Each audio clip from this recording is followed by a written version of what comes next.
Hi, everyone. Thanks for joining the blog today. I have with me John Tartt. John, say hi. Good morning. John and I have known each other for years, and he is a fantastic ERM executive, but he has recently changed companies into another ERM role. And I thought today would be a great opportunity for us to talk about how to evaluate where an ERM program stands when you are either new to a company or new to the role within the same company. Because either way, you got to get the lay of the land to know where you need to take the company next. So, John, why don't you give like a brief introduction of yourself and then we'll jump straight into it. Sure. Thanks, Carol. I appreciate the opportunity to be with you today. We've been friends for a long time, and this is exciting for me. My name is John Tartt. I work for LifePoint Health now. I'm responsible for their enterprise risk management program. I transitioned into this role right at 30 days ago. So I'm 30 days into my 100-day plan. I think it's going okay, but we'll see as we unpack this a little bit, Carol. And there may be some folks out there that have some pointers for me as I grow as well. Sounds great. So let's talk about that 100-day plan that you just mentioned. What is on that at a high level? And then we're going to break it down some more. Yeah, that kind of started before I got to day one. Going back, maybe 10, 15 days, couple of weeks before I started doing some additional research about the organization, did some of that due diligence through the interview process, trying to make my decision if this was the right space for me, but started looking at publicly available information that was out there, their financial reports, are their 10Ks if it's a public organization, what is out there that you can digest, understand, see what the current state is there current M&A activity that was out there that might be applicable, and who do you know that is there or connected there. LinkedIn is a great tool for that as well.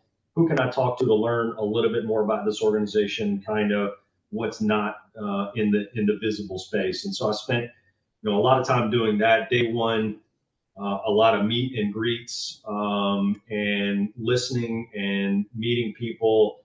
Timeline for me, it was time to do a risk assessment for this organization. They had not done one in some time, and so we were able to launch an enterprise risk assessment within 2 weeks of my start date. So that's part of my plan. I'm getting into that, which allows me to meet people, hear their story, hear their perspective, but also go ahead and collect risk information along the way. And so that's really that big 30 to 45 day window there. Simultaneously to that, we're starting to lay out a plan. What do we want to do? How do we want to accomplish things? Understanding the historical context of how ERM was done previously, those things that worked, those things that didn't, how do we make those better? But at the end of the day, I want to be able to stand in front of the leadership and answer the question that's out there of, so what? We've collected this information, we've assessed this. What does that mean to you? How does this support you going forward? And that will be that plan. And then we'll have to measure that and react accordingly as we begin to move forward. So those are kind of the big building blocks that I'm working with at this point. Well, I will say that's amazing that 2 weeks after your start date, you're already launching a huge risk assessment that's organizational wide, right? Carol, I take no credit for that. I've got great leaders at this organization that really put that into motion and trusted me to be part of it early on. And so hats off to them for really moving this forward. So that actually brings up a really great point about there's already leadership buy-in into an ERM program there. They were already on board, already communicating about the fact that this was going to be coming on. And really the main change up is who's going to be leading it from the ERM perspective, right? So that is a key element of this whole thing, is gauging that buy-in. And that was demonstrated for you. Definitely so. That was exciting for me in the interview process when I went. Executive leadership was already on board with this, was speaking the language, was moving the ball forward, and just needed some folks to come in and do some of the work. And to have that support and leadership already in place was very exciting to me. Fantastic. So one of the things that you mentioned is you're using this risk assessment as a way to be able to gain information about the company, what's worked, what hasn't worked about the ERM program in particular. would you say that now is like the ideal time for you to be able to ask the questions that if you were to ask them 6 months from now, it'd be like, seriously, why are you asking us that question?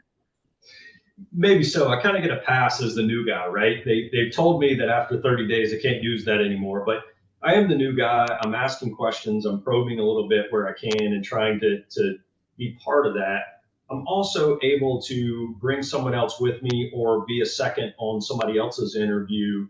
That 6 months down the road, people would begin to question, why do we have two people interviewing somebody and not a waste of resources? Great point. So even this new into your tenure there, you're already kind of, I won't say piggybacking, but joining, whether it's audit or compliance and other teams already talking to the business. So you've already made those plugins to those other functions and already working very closely with them this closely in. Absolutely. Across our whole division, compliance, legal, audit, a number of folks, it gives me an opportunity to have a conversation on the forefront about who are we meeting with, what is their role, what is their background, how do they view risk. So I have all that going into the conversation. And then there's two of us, right? So I get the opportunity to feed off my compliance partner or my audit partner, or if I'm leading the interview, then they get to fill in the gaps as well. And it allows me to build that relationship with my peers, and we begin to talk that risk conversation. That is awesome. Actually, little plug for another article of mine. Just probably about 6 weeks ago, there was another article about ways that ERM and audit can partner together and improve collaboration opportunities, right?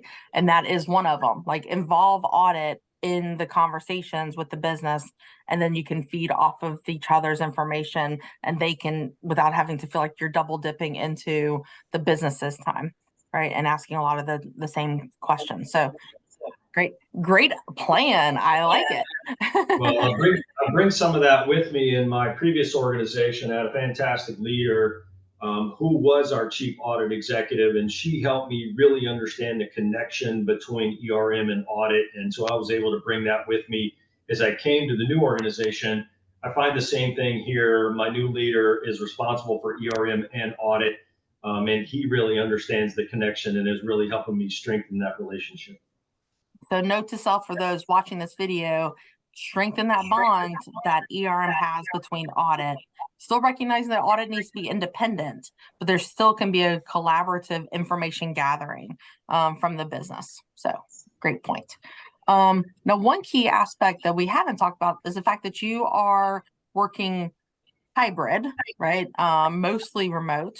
So that kind of changes how you're interacting with people. Can you share how you're working that part of the plan?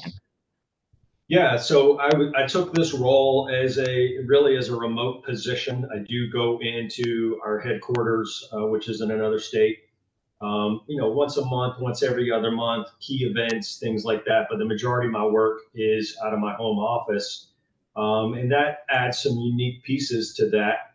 I think, I miss out on the downside. If I can start with that, Carol, I think I miss out on some of the conversations that go on at the headquarters, meal breaks, coming into the office, leaving the office, events that take place. There was something going on last Saturday, a walk in the community. We had a number of employees that were there. I'm sure there was conversations going on. I miss those kinds of things. The advantage to me, though, is that I get to probably be in more places in the virtual space than I might if I were in the office full time. I can be on a call with somebody on the West Coast. I can immediately be on a call right after that with somebody on the East Coast, and we don't have that transition point. I used to have to go from location to location. That takes drive time. That takes resources, and now it's a point and click, and you chime in with a video one time, and then the next. So I think there's some advantages there. I think I can ask sometimes some probing questions in the virtual space that you might not feel comfortable asking in person.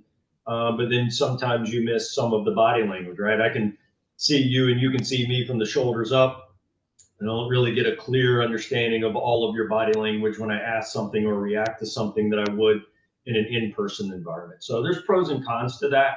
I do enjoy being in my home office as opposed to being in a corporate office, just from a commute standpoint and a comfort level. And that's the deal that they carved out with me. So I'm appreciative. Yeah.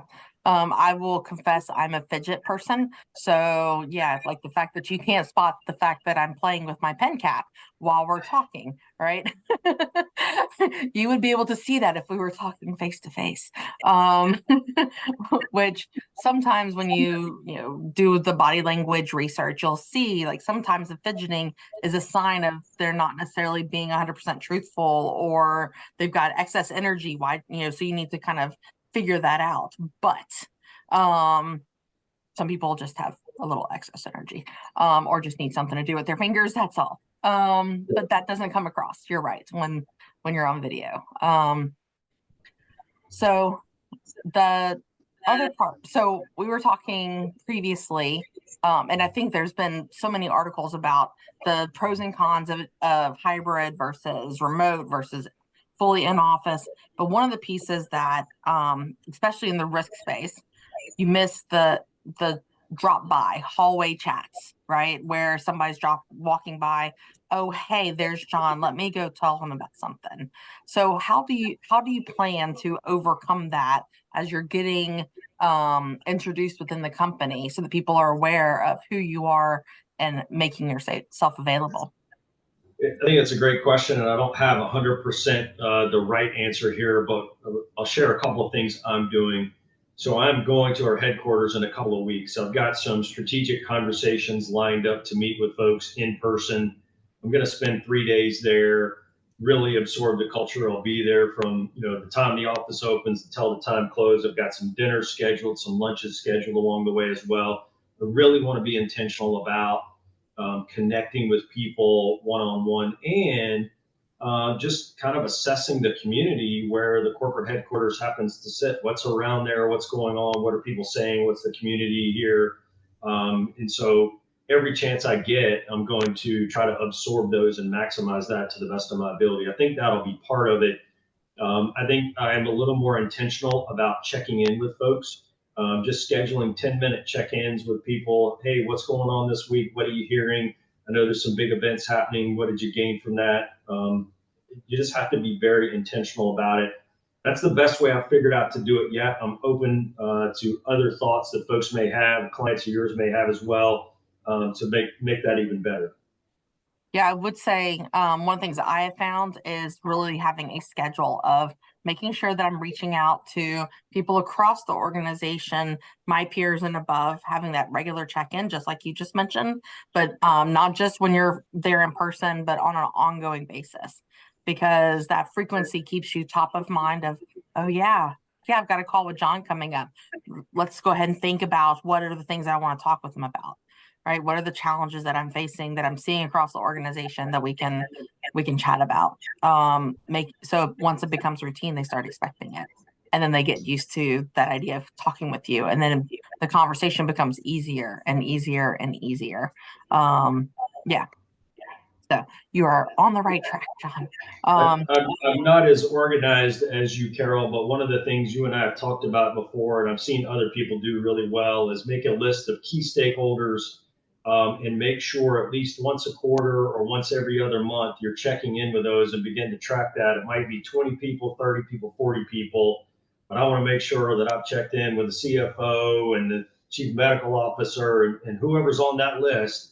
I want to make sure I track that out. So I've checked in with them at least every 2 months or every 3 months to see what's new. So that's something I can do as a takeaway from today's conversation. Yeah, and whether it's using a spreadsheet, I will say if it's a spreadsheet, I don't get reminders from a spreadsheet and I will forget about it. So I tend to use other tools. But there's Trello, which has like free options to be able to use to set up tasks and activities, reminders, all that good stuff. Capture all your notes there so you can see a trend of your conversations. So there's all different kinds of similar tools like that. Smartsheet is another good one to be able to keep track of things. You can actually get reminders and auto things sent to you. So there's all different kinds of tools out there. Me being a consultant, of course, I'm going to I have a long list of my network, so I need to use something a little bit more robust. I use a customer relationship manager tool. So I doubt that someone in the ERM space needs to use something that robust. But you never know. It depends on how extensive your network is. But you never know. I don't So know, what Carol. I have a virtual assistant right here on my desk, and I won't mention that name of that because it'll come on. But that's a good use of a good tool to use as well. Yeah, that is a great point, right? Set a reminder for this date, this time to call so and so, right? And the fact that it doesn't always have to be via a messaging app or an email. Phone call works great too. So I think sometimes the phone gets overlooked in today's space of having to set up a scheduled call or whatever. So Yep, agreed. so as you look forward in the next 30 days of your 100-day plan, what are the pieces that you are really excited about? Yeah, I think one of the big things is to build out that risk profile. What does the profile look like? How do we get that accepted? How do we get buy-in around that? And then what are we going to do, or what are we doing? Some combination of that to lessen the impact or likelihood of each one of those significant risks that are on there. One of the things that I just got off the phone previously talking about is how do we visualize this? How do we show this so that it's not just words on a page or a list or something like that? How do we really make this come to life so that we can get buy-in and really move the mark and show that we're moving the mark over time? And that's what I'm going to be spending my next 30 days on, trying to figure those things out so that when we meet with the board later this year, we can show them that and it will resonate with them that this is key work to what the organization is doing. You and I can schedule a separate conversation and talk about that.